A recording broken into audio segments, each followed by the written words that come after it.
네, 참 그런데 이 대표 사법 리스크 끊이지가 않고 있는데 이 대표 의혹과 관련된 것 중에 배우자 김혜경 씨의 법카 유용 의혹이 있습니다. 그런데 이 법카 유용의 중심은 이 대표 배우자가 아닌 이 대표라는 주장이 제기됐습니다.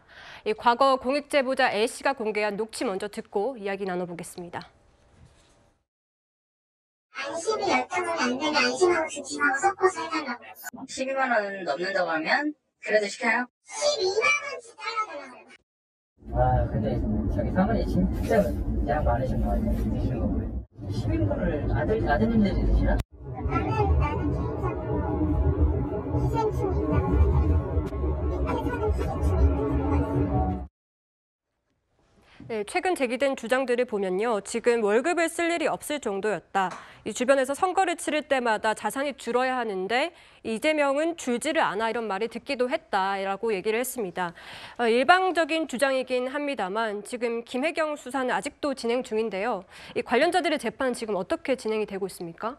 지금 이제 그 공직선거법 시효가 6개월밖에 안 돼요. 그래서 이제 그 배모 씨 있잖아요.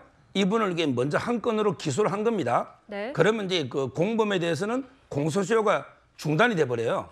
따라서 이제 그 일단 배모 씨만 이제 그 기소한 다음에 김혜경 씨하고요. 그다음에 이재명 대표도 피의자로 적시가 돼 있어요. 압수수색이 129군데 있었는데요.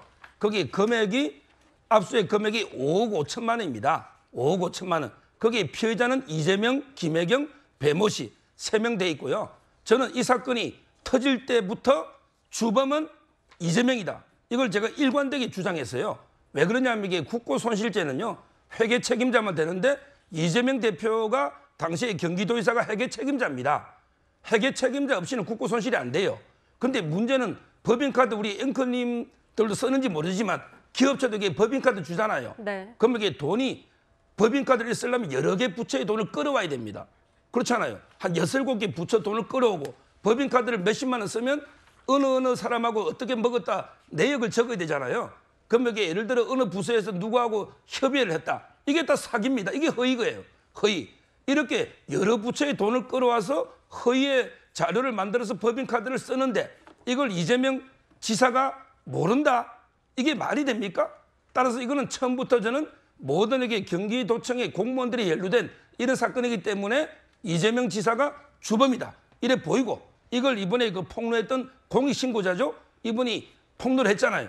근데 샌드위치만 한 달에 100만 원인데 그럼 이게 이재명 대표가 혼자 샌드위치를 다 먹었을까요? 저는 결국에 2,402호로 갑니다. 2,402호. GH는 경기도 주택도시공사 합숙소인데 실제는 이게 의문이 있잖아요. 혹시 이게 비밀 선거 사무실이 아닌가? 이런 이게 의혹이 있거든요. 거기에 그 GH 사장 이현욱 변호사도 영장이 경찰에서 청구를 했었어요. 보안 수사가 내려졌거든요. 따라서 이거는 제가 보기에 상당히 커질 수가 있다. 앞으로 선거법까지 이래 보입니다. 네. 네, 지금 현재 그 제보자의 주장이 언론 보도를 통해서 나온 것이고요. 어쨌거나 사실관계가 재판이나 수사 등을 통해서 규명이 돼야 되는 상황인데 이재명 대표와 민주당 쪽 입장을 좀 들어봐야 될 것 같습니다. 아니 서정욱 변호사님 말대로 그 이재명 대표가 몰랐으면 말이 되냐고 그러잖아요. 그러면은 이제 뭐 꼭 여기 채널회가 아니더라도 직원들이 쓴 법인카드 내역을 사장이 하는 게 말이 됩니까? 그건 아니잖아요. 근데 논리적으로요. 그다음에 지금 이거는 이제 단순히 공익제보자라고 하는데 그분은 그 부분에 있어서는 주장이에요. 사실관계도 없을 뿐더러 그리고 그 김혜경 씨 측근이 그 집행유예 2년이 10만 7천 원 쓴 게 입증이 돼서 집행유예 2년을 받습니다. 이런 나라예요. 물론 잘못은 했겠죠. 법인카드를 어떻게 목적에 썼으니까요. 근데 이걸 가지고 어떻게 뭐 경기도지사였던 이재명 대표가 일일이 이런 거를 뭐에다 초밥 사라, 뭐 저기 샌드위치 사라 그렇게 지시했다라고 지금 특정하시는 것은 그거는 확정도 안 됐을 뿐더러 좀 상식적으로도 맞지 않다. 그래서 별로 이 부분에 대해서는 민주당 입장은요.